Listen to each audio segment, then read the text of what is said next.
Bine ați venit, dragilor din Zodia Berbec, oriunde v-ați afla în această lume. Sunt încântată să fim din nou împreună la o nouă lectură pentru următoarea perioadă și prima de-al minter al lunii iunie, perioada cuprinsă între 1 până pe 7 iunie, așa că, dragilor, toți cei care aveți nu doar soarele, ci și luna, Venus sau ascendentul în Zodia Berbec, această lectură este de asemenea și pentru voi. Ca de fiecare dată, nu uitați, este totuși o lectură general colectivă, așa că vă rog să luați decât ceea ce va rezona cu voi. Și, desigur, înainte de a începe lectura, vreau să le mulțumesc din suflet tuturor celor care sunteți aici, care mă susțineți prin intermediul like-urilor, comentariilor frumoase, gesturilor voastre de apreciere și fiecărui gând bun care vine din partea voastră, așa că mii de mulțumiri tuturor. Dacă sunteți pentru prima dată aici pe canal, vă urez bun venit, iar dacă la finalul acestei lecturi simțiți că ați rezonat sau pur și simplu v-a plăcut, nu uitați, dragilor, să vă abonați. Este gratuit și în felul acesta nu veți pierde niciuna dintre lecturile mele. Așa că folosiți, dragilor, instrumentele puse la dispoziție de către YouTube, like, hype, super like, în așa fel încât atunci când vreți să vă arătați sprijinul și aprecierea față de acest conținut, să o puteți face. Bun, care este energia voastră? Iluminare, și l avem pe Surya Dev. Surya Dev este o zeitate solară din tradiția hindusă și este asociată cu lumina, cu cunoașterea și cu claritatea mentală. Energia voastră vă îndeamnă să căutați, să știți, să vedeți lucrurile mai clar. Pe de altă parte, se pare că este important în această prima săptămână de iunie ca voi să acordați timp să înțelegeți complet o anumită situație înainte de a acționa. De ce? Pentru că e posibil să aveți parte de jumătăți de adevăr. Jumătăți de adevăr care pot duce la niște decizii greșite. Așa că este esențial în această săptămână ca voi să vedeți imaginea completă a situației înainte de a acționa sau de a trage anumite concluzii. De ce? Lipsa informației complete, deciziile pripite, interpretările greșite sau să ignori anumite detalii importante nu vă vor duce într-o direcție greșită. Da?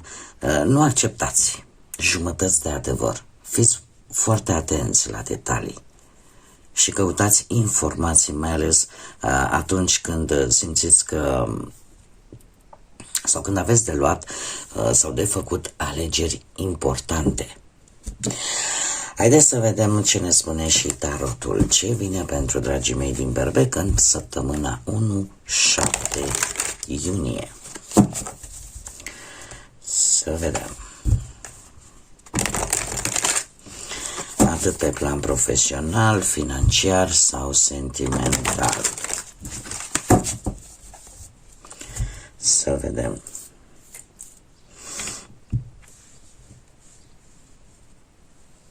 Nu știam eu ce mă tot gândire la mână. Bun. Haideți să vedem. Avem un 7 de bâte, un cavaler de bâte, 10 de bâte și un as de spade. Aici avem surpriza. Foarte multă acțiune, să știți. Foarte multă acțiune. Acțiune și gândire practică.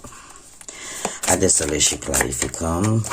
Clarificăm, te rog, pentru dragii mei din Berbec, săptămâna 1-7 iunie, 7 de bâte.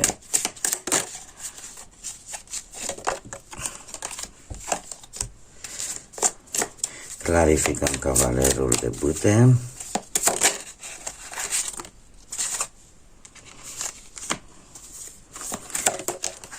Nici nu mai trebuie să mai spun.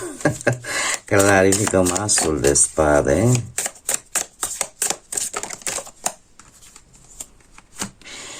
și clarificăm surpriza. Pentru dragii mei din Berbec. Haideți să vedem. Pe plan profesional avem un 7 de bâte. 7 de bâte pentru voi îmi arată anumite posibile obstacole, provocări, competiții. De unde vin? De la faptul că voi, cum să zic, că puteți avea o realizare importantă în domeniul profesional cu acest 9 de cupe și 3 de bâte. Primiți un răspuns bun, care vă face să vă simțiți împliniți, să aveți așa un moment de satisfacție, de recunoaștere pentru că ați muncit, ori că se finalizează vreun proiect cu succes, ori că primești o apreciere din partea superiorilor sau a colaboratorilor voștri. Cert este că acest răspuns pe care voi îl primiți, pur și simplu vă umple inima de bucurie. Dar de ce se produc aceste, să zicem așa, provocări? Pentru că voi o să vă aflați pe o poziție de putere. Vă aflați pe o poziție de putere și faptul că apar aceste mici obstacole, aceste competiții, că vin din partea colegilor care concurează poate pentru același job sau pur și simplu vin așa niște provocări neașteptate, voi rămâneți pe poziție. Da? Curajul, perseverența voastră vă ajută să treceți peste aceste dificultăți și în așa fel încât să vă mențineți la timonă, da? Să mențineți controlul asupra proiectelor voastre. Da? Adică dați dovadă de rezistență, de curaj și apărați exact, știți cum să vă protejați. Dar e mai mult din invidie, să spunem așa. Există invidioși. Și nu trebuie să vă spun eu lucrul acesta, că o să-i ucran să-l știți și voi foarte bine. Pe partea banilor avem un cavaler de bâte. Cine îl aduce? Îl aduce moartea și nu trebuie să vă speriați. Zodia Scorpion. Poate că unii dintre voi chiar aveți vreun ascendent în Scorpion. Dacă nu, ceva important vă va determina pe voi să acționați și nu oricum. Să începeți să faceți ceva îndrăzneț, nu știu, ceva scurt, o vânzare rapidă, să aveți niște câștiguri foarte rapide. Dar de ce? Pentru că acest arcan moartea, arcan major, îmi vorbește despre faptul că ce te împinge către aceste activități în care să poată ieși niște bănuți foarte rapid. E adevărat, nu sume foarte mari. Dar dacă ți se oferă șansa, de ce să nu profiți de ea? Și nu oricum, se pare că veți fi foarte atenți și la riscuri, adică nu o să vă implicați chiar așa cu ochii închiși. Vă povesteam de acest arcan major. Ceva s-a întâmplat. Ori poate că s-a încheiat o sursă de venit, ori că o situație financiară mai veche în sfârșit s-a terminat, se încheie un contract, sau reușiți în sfârșit să vindeți ceva. Poate apărea brusc nevoia, domnule, trebuie să mă reorganizez complet financiar, să-mi reorganizez bugetul, sau pur și simplu felul în care voi gestionați bănuții este unul total diferit. Nu veți mai face lucrurile ca înainte. Poate că renunțați la o anumită investiție, poate că, cum să spun eu, încercați să renunțați practic la ce vă înghite foarte mulți bani, să zicem, dar o reorganizare a bugetului. Dar în urma a ceva ce s-a întâmplat important și care probabil că s-a terminat într-un mod natural, aș spune eu. Că e vorba de un contract, că e vorba de niște datorii, cert este că sunteți puși pe fapte mari, să faceți bănuți și nu veți duce lipsă de imaginație Nu știu dacă până în toamnă, ceea ce faceți acum, probabil undeva în toamnă, să-și arate și mai tare rezultatele. Este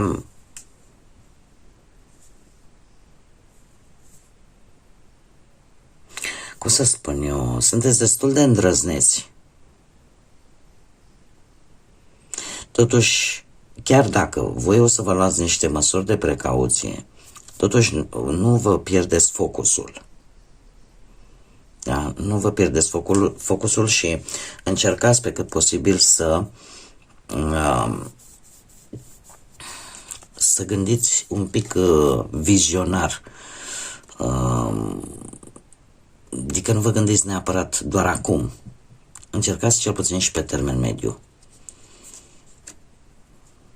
Da? Din punct de vedere financiar. Pe partea asta a cuplului, a relației, avem un 10 de bâte.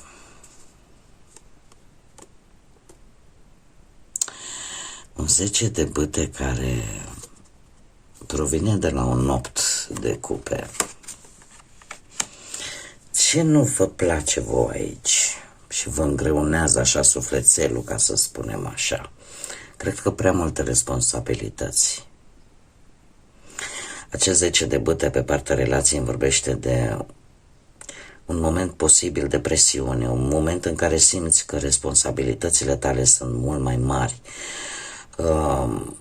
Poate că împreună cu perechea voastră v-ați făcut un plan în comun, un plan destul de complex.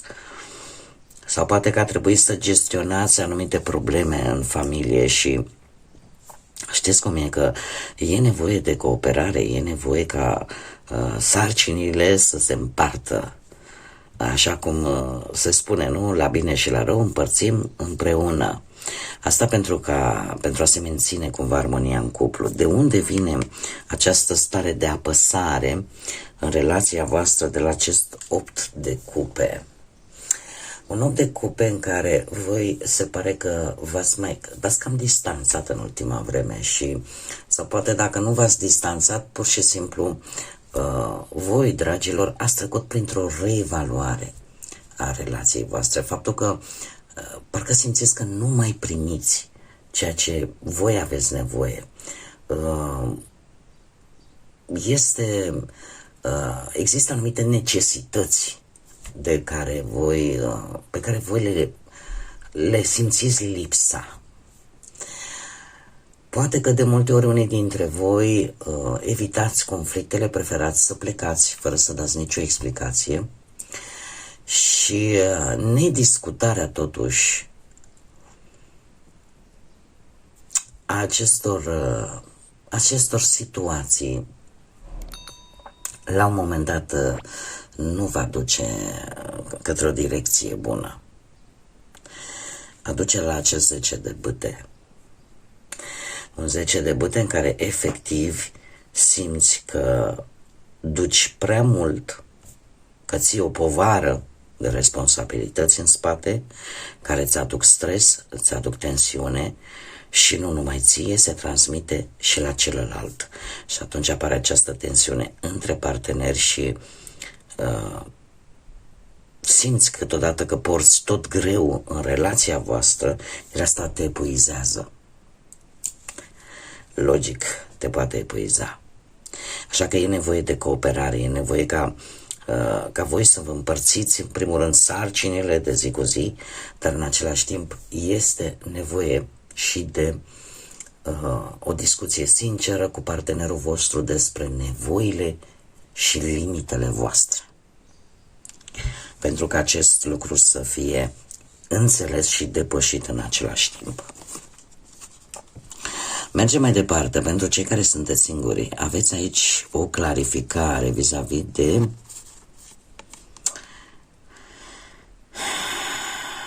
pe voi v-a frământat. Aveți o clarificare, un adevăr. Ce îl provoacă? Îl provoacă niște gânduri multe pe care voi le-ați împărtășit cuiva, dar nu numai unei persoane, unui cerc restrâns de persoane. unei cereri strâns de persoane care, nu știu, ori că ați avut voi niște temeri legate de cineva sau de o posibilă relație sau ați traversat voi o perioadă în care știți că ați făcut niște greșeli în trecutul vostru și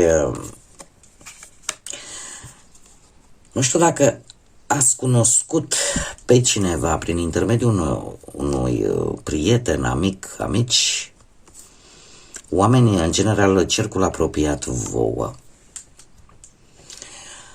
Treaba este că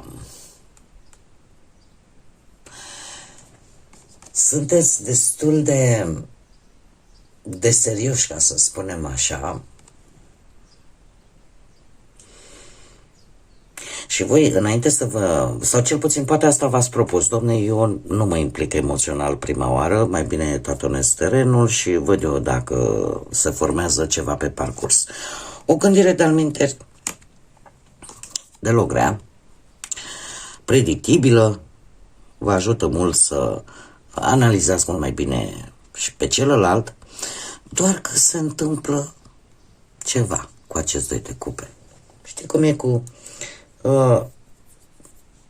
gândul de acasă cu ăla din târg. Acest doi de cupe mie îmi vorbește de cineva,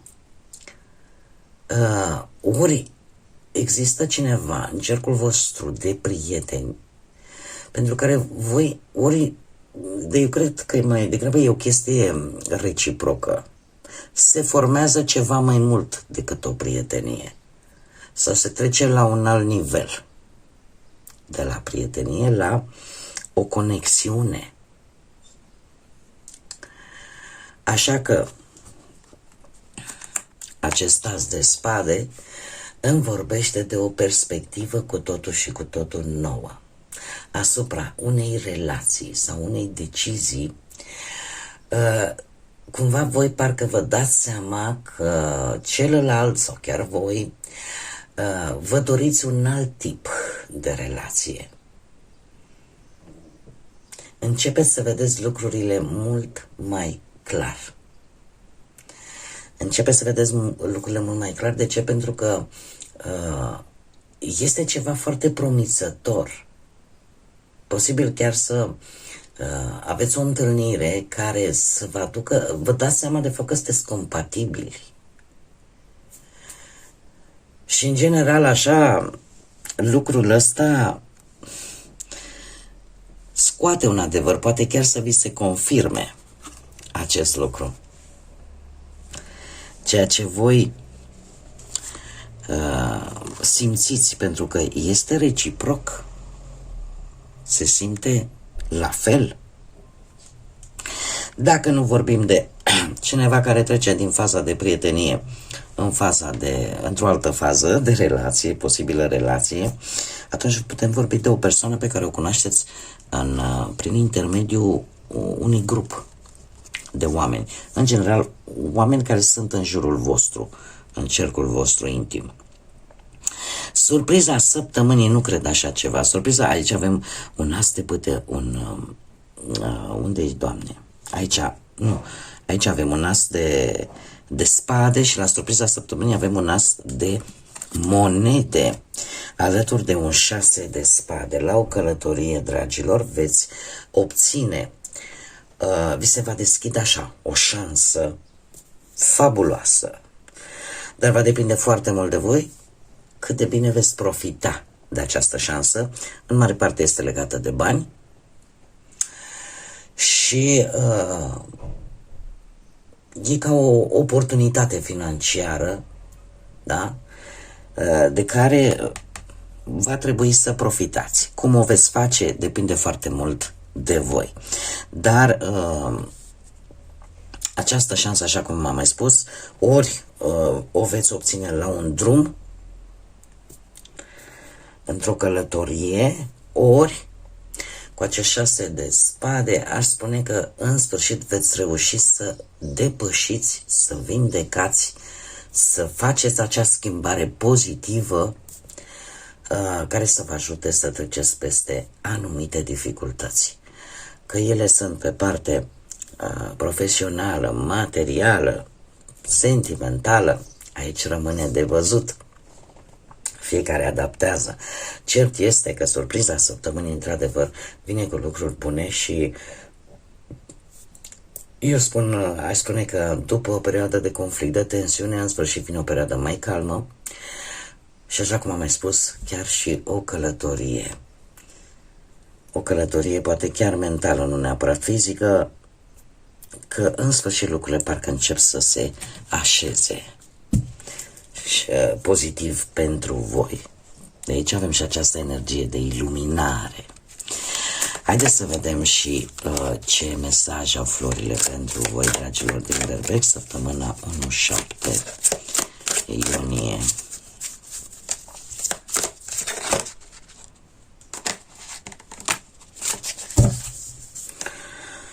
Două mesaje, ia să vedem. Curăță-ți energia și avem o violetă africană. Atunci când refuzi negativitatea, răspunsul la întrebarea ta va veni cu mai multă claritate. De fapt, este un îndemn de a nu mai fi negativiști. Știți ce se spune despre manifestarea energiei? De fapt, ideea este să nu spui, nu vreau să mi se întâmple asta, nu vreau să-l folosești pe nu în exprimare. Ideea este ca să atragi pozitivitatea în viața ta și să manifesti ceea ce îți dorești, și cuvintele să fie pozitive. Dar o să vină lucruri bune. O să am parte de ce e mai bun. Să faci afirmații și nu negații. Da, e o capcană aici. Că una este, dar nu vreau să mi se întâmple cu tare lucru. Dar nu mai vreau. Folosirea lui nu ca și unei energii negative, da, verbale, e cam același lucru cu a gândi negativ. Și mai avem un mesaj, o vindecare din viețile anterioare. Și e o floare de nu mă uita. Situația actuală este fructul uneia din viețile tale anterioare. Vindecă trecutul și vindecă trecutul și în felul acesta vei îmbunătăți prezentul. Este ceva, pentru că sunt unii dintre voi care n-au genul ăsta de credință cu viețile anterioare, alții știți clar despre ce este vorba, dar această vindecare de fapt ne vorbește de ceva din trecutul vostru care trebuie vindecat. Până nu veți vindeca ceea ce este de vindecat din trecutul vostru, este foarte complicat să trăiești într-un prezent sănătos, bun. Așa că fiecare acum adaptează ce știți, vreo situație, ceva din trecutul vostru care încă nu s-a finalizat, încă poate ați amânat-o, poate v-ați făcut că nu o vedeți, își cere rezolvarea. Cu disperare își cere rezolvarea. Rezolvați aceste lucruri și în felul acesta vă și eliberați de o grijă probabil și cu siguranță veți vedea lucrurile diferite. Bun, dragii mei, cam atât am avut pentru voi, pentru această primă săptămână de iunie. Vă mulțumesc tare mult că ați fost lângă mine la această lectură și până data viitoare când ne vom reîntâlni, nu uitați, suflete frumoase, să gândiți înalt, să zburați înalt și desigur să lăsați ca pacea, credința, lumina și iubirea să vă însoțească la fiecare.